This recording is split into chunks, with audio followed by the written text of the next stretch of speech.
फ़िज़ा अलकरम, इल्म व हिकमत की महकी फ़िज़ा अलकरम, अलकरम अलकरम ऐ खुदा अलकरम। Alkaram high school, Sher Shah road, Data Nagar, Badami Bagh, Lahore. अस्सलामुअलैकुम अज़ीज़ तलबा तलबात, मैं sir Abdul Hamid Alkaram high school दाता नगर की तरफ से केमिस्ट्री 10वीं क्लास के लेक्चर के साथ हाज़िर हूँ। आज हम नया चैप्टर स्टार्ट करेंगे। चैप्टर है 2 एसिड, बेसिस और साल्ट्स यानी नमकियात। एसिड्स, दुनिया में जितने भी कंपाउंड्स होते हैं उनको 3 ग्रुप्स में तकसीम किया गया है, जिसमें तेज़ाब है, असास है और नमकियात यानी साल्ट्स होते हैं। एसिड के बारे में सबसे पहले एक मुसलमान साइंसदान था जिसका नाम था जाबिर बिन हयान। उसने 3 तेज़ाब तैयार किए थे, जिसमें nitric acid HNO3, hydrochloric acid HCl और सल्फ्यूरिक एसिड H2SO4 था।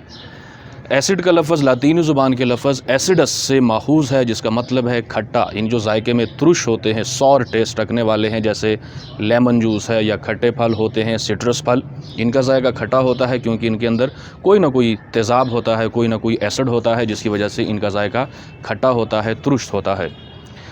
अब एसिड की जो माखिज़ है, सोर्सेज ऑफ एसिड्स है, वो 2 है। एक को बोलते हैं कि ऑर्गेनिक एसिड है, एक को बोलते हैं मिनरल एसिड। ऑर्गेनिक एसिड वो होते हैं जिनके ज़राए जो पौधों और जानवरों से हासिल होते हैं, उनको ऑर्गेनिक एसिड कहा जाता है। जैसे लीमू से हासिल किया गया एसिड है, दही खट्टा है उसमें। इसी तरह से मैलिक एसिड है, सेब में पाया जाता है, सिट्रिक एसिड है। तो ये जानवरों और पौधों के जो सोर्सेज होते हैं वो ऑर्गेनिक एसिड है, और जो मिनरल से बनाए जाते हैं, नमकियात से बनाए जाते हैं, उनको बोलते हैं कि ये मिनरल एसिड है, जिसमें ये HCl, H2SO4 और HNO3, चूँकि ये नमकियात से बनाए जाते हैं इसलिए इनको मिनरल एसिड कहा जाता है। तो एसिड लातीनी ज़ुबान के लफ्ज़ एसिडस से माखूज़ है, जिसका मतलब है जिसका जायका खट्टा हो, तुरुश हो, सॉर टेस्ट रखने वाले जानदार तेज़ाब। इसकी खसूसियात, एसिड और बेस की खसूसियात। पहले एसिड और बेस के बारे में हम पढ़ते हैं कि एसिड का जायका खट्टा होता है। ये सौर का मतलब है कि इसका जायका तुरुश होता है, खट्टा, यानी जायका इसका खट्टा है। जैसे आप लीमू का जो जूस है वो खट्टा है एसिड की वजह से, सिट्रिक एसिड। जबकि बेसिस बाइटर टेस्ट रखते हैं, यानी जायके में कड़वे होते हैं और छूने पर फिसलन महसूस होती है। जैसे साबुन से आप बहुत हाथ धोते हैं तो आपके हाथ पर फिसलन महसूस होते हैं, स्लिपरी टच रखते हैं। ये एसिड क्या करते हैं, ये ब्लू लिटमस को रेड करते हैं। ये कागज़ का टुकड़ा है जो एसिड में डिप करने से उसका कलर रेड हो जाता है। तो टर्न ब्लू लिटमस रेड, ये उसका उलट करता है, ये टर्न करता है रेड लिटमस ब्लू करता है, यानी सुर्ख लिटमस पेपर को ये नीला कर देता है। एसिड कंसनट्रेटेड फॉर्म में, यानी ज़्यादा ताकतवर फॉर्म में, मुर्तकिज़ फॉर्म में, ये जला देते हैं, ये जलन पैदा करते हैं। कोरेसिव, जलन पैदा करना, जलन पैदा करते हैं। इसी तरह से जो बेसिस होते हैं ये नॉन कोरेसिव होते हैं, मास सिवाय। कॉन्सेंट्रेटेड फॉर्म में अगर NaOH है, सोडियम हाइड्रोक्साइड जो बेस है, पोटाशियम हाइड्रोक्साइड ये बेस है, अगर ये कंसनट्रेटेड फॉर्म में है तो ये कोरेसिव होते हैं, इन स्किन के ऊपर, कपड़े के ऊपर गिरने पर ये कपड़े और स्किन को जला देते हैं, जलन पैदा करते हैं। लेकिन आम जो बेसिस होते हैं, जो कमज़ोर होते हैं, वो नॉन कोरेसिव होते हैं। इनकी एक्वस सोल्यूशन, एसिड के जो एक्वस सोल्यूशन है, जब आप एसिड में तेज़ाब के चंद कतरे डालते हैं तो वो एक्वस सोल्यूशन बन जाते हैं। ये बिजली को गुजरने देते हैं, इसमें से बिजली कंडक्ट होती है। इसी तरह से जो बेसिस होते हैं उनकी भी एक्वस सोल्यूशन इलेक्ट्रिसिटी को कंडक्ट करते हैं, यानी बिजली उसमें से गुजर जाती है। उसके बाद हमारे जो मैदा है, स्टमक है, उसके अंदर भी कंसनट्रेटेड फॉर्म में HCl मौजूद होता है, जो ना सिर्फ हमारे जिस्म के अंदर दाखिल होने वाली खुराक में अगर कोई जर्म पार्टिकल है, जरासीम है, माइक्रोब है, उनको किल करते हैं, लेकिन अगर कंसनट्रेटेड फॉर्म में हमारे मैदे के अंदर HCl की मिकदार ज़्यादा हो जाती है तो इससे हमारे मैदे के अंदर जलन, जिसे हार्ट बर्न कहते हैं, जलन पैदा हो जाती है। इसको न्यूट्रलाइज़ करने के लिए, इसकी एसिडिटी को कम करने के लिए फिर हम क्या करते हैं, कोई अल्कलाइन असासी शय, केमिकल का इस्तेमाल करते हैं जो एसिड के असरात को कम कर देते हैं, न्यूट्रलाइज़ कर देते हैं और नमक बना देते हैं, जो एक बेज़रर शय है। तो जब एसिड बेस के साथ रिएक्ट करते हैं तो नमक बनता है, पानी बनता है जो एसिड की खसूसियात को न्यूट्रलाइज़ कर देते हैं। एसिड और बेस के बारे में जो नज़रियात है, कॉन्सेप्ट है, इसके बारे में सबसे पहले आरहेनियस ने 1787 में एसिड और बेस के बारे में नज़रिया पेश किया, कॉन्सेप्ट पेश किया। इसके मुताबिक आरहेनियस के मुताबिक एसिड एक ऐसी शय है जो एक्वस सॉल्यूशन में तहलील होकर, डीकम्पोज होकर, एसोसिएट होकर हाइड्रोजन आयन पैदा करे। ये जो H+ आयन है इसे हाइड्रोजन आयन कहा जाता है। तो acid a substance which dissociate in aqueous solution to give hydrogen ion. कोई भी ऐसी शय जो पानी में तहलील होने पर हाइड्रोजन आयन पैदा करे उसे आरहेनियस के मुताबिक तेज़ाब कहेंगे, एसिड कहेंगे।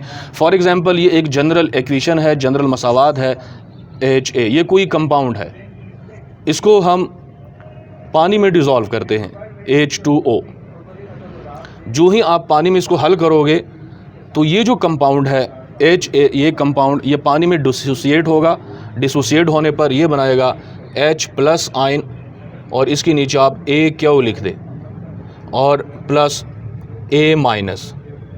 तो चूंकि इस इक्वेशन में ये कोई कंपाउंड है, एक जनरल कंपाउंड है, ये पानी में डिसोसिएट हो गया और हाइड्रोजन आयन बना दिया, साथ में नेगेटिव आयन इसका जुदा हो गया। अगर हम मिसाल दे देते हैं HCl जो एक तेज़ाब है, हम जानते हैं मिनरल एसिड है, जब इसको हम पानी में डिज़ोल्व करते हैं तो ये भी इसी किस्म के कंपाउंड बनाते हैं। तो हाइड्रोजन आयन अलग हो गया और क्लोराइड आयन अलग हो गया। ये एक्वस है, ये भी एक्वस है। इसी तरह से अगर आप मज़ीद मिसालें दे सकते हैं, HNO3 को आप डिसोसिएट करें, HNO3 को आप डिसोसिएट करेंगे तो ये भी ऐसा ही होगा कि HNO3 nitric acid plus H2O reversible reaction, H+ अलग हो जाएगा, hydrogen ion plus nitrate ion. इसके नीचे भी एक्वस लगा दे, इसके नीचे भी एक्वस लगा दे। इसी तरह से आप बाकी एग्जाम्पल भी दे सकते हैं। एसिटिक एसिड की मिसाल दे सकते हैं, सिरका, विनेगर, जिसमें एसीटेट आयन अलग हो जाएगा और जो हाइड्रोजन आयन है वो अलग हो जाएगा। तो जब भी कोई भी ऐसी शय जो पानी में डिज़ोल्व होने पर, पानी में हल होने पर वो अपने आयन्स में तहलील हो जाए लेकिन हाइड्रोजन आयन्स मस्ट पैदा करे तो उस शय को तेज़ाब या एसिड कहा जाता है। ये मिसाल आपने दी है। इसी तरह से आरहेनियस के मुताबिक बेस क्या है, बिल्कुल यहाँ पर आपने तारीफ़ लिखनी है, सिवाय इस चीज़ को आप चेंज कर दे। तो a substance which dissociate in aqueous solution to give hydroxyl ion. Hydroxyl ion इसको कहते हैं कि ये हाइड्रोक्सिल आयन है, HOH-। तो असास या बेस वो शय है जो आबी महलूल में तहलील होने पर हाइड्रोक्सिल आयन पैदा करे। इसी तरह से जैसे आपने ये रिएक्शन पढ़ा है HA, तो अब आप लिख सकते हैं BOH। ये कोई एक जनरल कंपाउंड है, जब इसको पानी में डिसोसिएट करते हो तो ये भी जो B है ये अलग हो जाएगा प्लस के साथ और OH- अलग हो जाएगा। ये एक्वस है, यानी पानी में इसको डाला गया है, ये एक्वस है। तो इस कंपाउंड ने चूंकि हाइड्रोक्सिल आयन पैदा किया है इसलिए हम कहेंगे कि ये बेस है। तो आरहेनियस के मुताबिक ऐसे तमाम अशिया जो पानी में हल होने पर डिसोसिएट होकर हाइड्रोक्सिल आयन पैदा करे तो उसे हम कहेंगे कि ये बेस है।